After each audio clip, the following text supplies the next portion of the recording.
জাওরাহা খায়রুম মিনাদ দুনিয়া ওয়া মা ফিহা। এবার মিশকাত শরীফের আরেকখানা হাদিস বলি। আন আব্দুল্লাহ ইবনে আব্বাস রাদিয়াল্লাহু তাআলা আনহু ক্বালা তাদারুসুল মিসাতাম মিনাল লাইলি খায়রুম মিন ইহইহা। এবার মুসলিম শরীফের ভিতরে আরেকখানা হাদিস বলি। আন নবী হুরায়রা রাদিয়াল্লাহু তাআলা আনহু ক্বাল قال رسول الله صلى الله عليه وسلم ما من قوم استموا يذكرون الله الى اخر الحديث। আমার নবী বলেন তাদারুসুল মিসাতাম মিনাল লাইলি খায়রুম মিন ইহইহা। সাতানের অর্থ মুহাদ্দিসিন কিরাম 30 মিনিট অথবা 60 মিনিট, আধা ঘন্টা অথবা 1 ঘন্টা। 1 ঘন্টা যেই ব্যক্তি যে মাহফিল যে দিছে, আসার সময় আমার সিদ্দিক ভাই আপনাদের ইমাম সাহেব আহারে ফেরেশতার মতো ইমাম পাইছে। সামনে যেই পড়ছে আমি বলছি আরে বুড়ো হয়েছেন ঠিক, চেহারাতেই খালি বাড়তেছে। তাহলে বোঝা গেল যে ব্যক্তি নেককার বেশি তার চেহারা বাড়ে। আপনারা খেয়াল করে দেখবেন। আর আমার ভাইরা যারা বেশি সুদ খায় আর ঘুষ খায় দেখবেন গলার নিচে বেশ সুন্দর দেখা যায়, মুখটা কালো।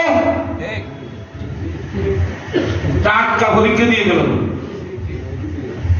সুদ খাতে আপনি নিষেধ করেন না রে ভাই, আপনাদেরকে সুদ খাতে নিষেধ করি তো আমার লস আমার। এক ব্যক্তি সুদ খাইলো, কিন্তু হক কথাটা আমার বলে যাতে এটা ঠিক আছে। ও যদি আমার যুবক ভাই ও যদি কিছু সুদ খাইয়ে টাকা বেশি বাড়ায়, এবার 25,000 দিলে সামনে আর 5,000 বেশি আমার লস। কিন্তু নবী বলেন ইবনে মাজাহ শরীফের ভিতরে নবী হুরায়রা রাদিয়াল্লাহু তাআলা আনহু قال قال رسول الله صلى الله عليه وسلم الربا 70 শুবাতা। 70টা গুনাহ হলো সুদের, 70টা শাখা প্রশাখা। কয়টা? 70টা। রাগ হবে না? আপনি যদি একটু রাগ হন তারপরে আমার একটু খুশি হতে হবে। কেন জানেন?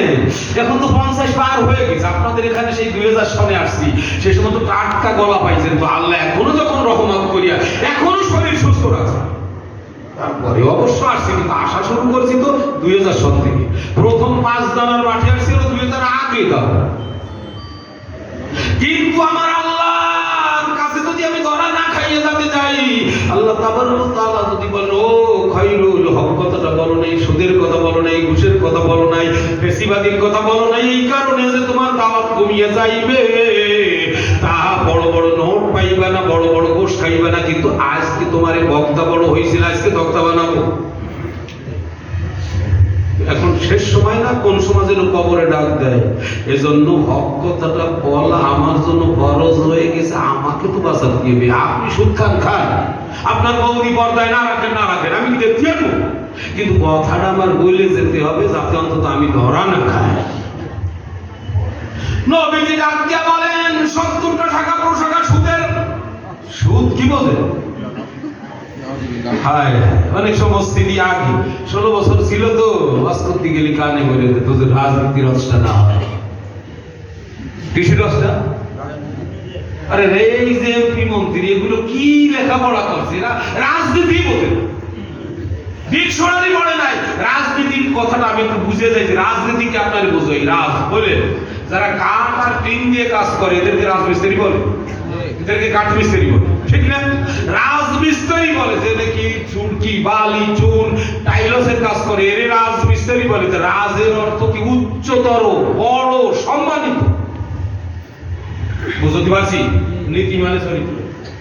নীতি মানে কি? চরিত্র। তাহলে রাজনীতির অর্থ হলো উচ্চ চরিত্র, উচ্চ নীতি। তাহলে সব থেকে যে ব্যক্তি 5 ওয়াক্ত নামাজ পড়ে, তাহাজ্জুদ পড়ে, এই ব্যক্তি তো বড় রাজনীতিবিদ, যেহেতু তার চরিত্র ভালো।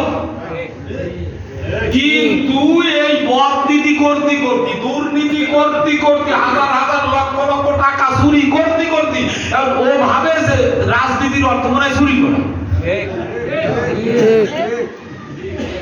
রাজনীতির অর্থ হলো যে 5 ওয়াক্ত নামাজ বেশি পড়ে, তার মুখ দিয়ে মানুষ কষ্ট পায় না, যার হাত দিয়ে কষ্ট পায় না, সে গরিবের কম্বল মেরে খায় না, এর নাম হলো রাজনীতি।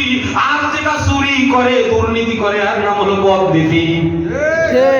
এখন এই রাজনীতির কথা মসজিদই বলবো না মাদ্রাসায় বলবো না বাথরুমই বলবো? বুঝলেন, রাজনীতির কথা তো মসজিদই হবে। আরে যদি রাজনীতি দেখেন, আপনি যদি না শেখেন, দেখেন রাজনীতি, আমি তাহলে বুখারী শরীফের 2 নম্বর খণ্ডের 637 নম্বর পৃষ্ঠার হাদিস বলি, আন আবি বকর রাদিয়াল্লাহু তাআলা আনহু قال رسول الله صلى الله عليه وسلم لا يفلح قوم والله امرهم امرatan।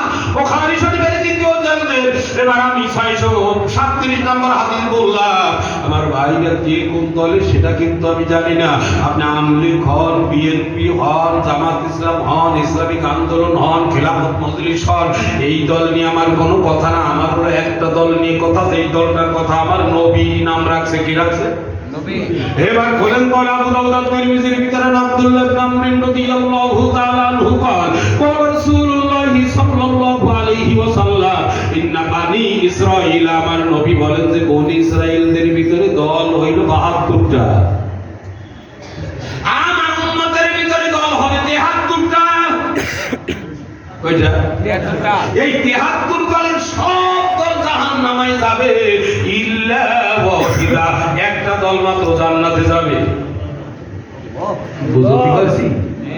এখন কে বিএনপি, কে আওয়ামী লীগ, কে জামাত ইসলাম, কে ইসলামিক আন্দোলন, ও আমার দেখার সময় নাই।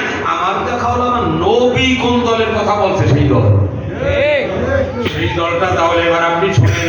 এবার নবীকে জিজ্ঞাসা করা হলো, সাহাবারা জিজ্ঞাসা করলেন, ক্বালু ইয়া রাসূলুল্লাহ ওয়া মা ওয়াহিদা, আপনি যে দলটার কথা বলেছেন সেই দলটা কোন দল? এবার আমার বিশ্ব নবী স্পষ্ট জানাইয়ে দিলেন, মা আনা আলাইহি ওয়া আসহাবিহি, আমি যেই পথে চলি, যেই কথা বলি, আমার সাহাবারা যেই কথা চলে, যেই কথা বলে, ওই দলটা হলো জান্নাতি হবে। আমি সেই দলের ভিতরে বলতেছি, ওই দলের ভিতরে যদি আওয়ামী লীগ হয় ভালো, ওই দলের ভিতরে যদি বিএনপি হয় ভালো, ওই দলের ভিতরে যদি চরমনার দল হয় ভালো।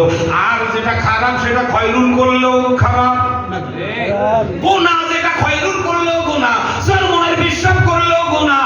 এবার যদি বিএনপি করে তাও গুনাহ, আওয়ামী লীগ করলেও গুনাহ। এইজন্য নবী বলেছেন ওই দলটা হলো আমার আল্লাহর দল, যেই দলের নাম হলো মানা আলাইহি ওয়া আসহাবি। আমি যে আমার আল্লাহ যে দলের কথা বলছে, আমি নবী যেটা বলছি, যেভাবে চলছি, সাহাবারা যেভাবে করছে, যেভাবে চলছে, এই দলের কথা আমি খয়রুল বলতেছি। এবার আপনাদের ভিতরে যদি কেউ রাগ হন, তাহলে আমি মনে করব যে ওই রাগটা ঠিক মতো হয় না।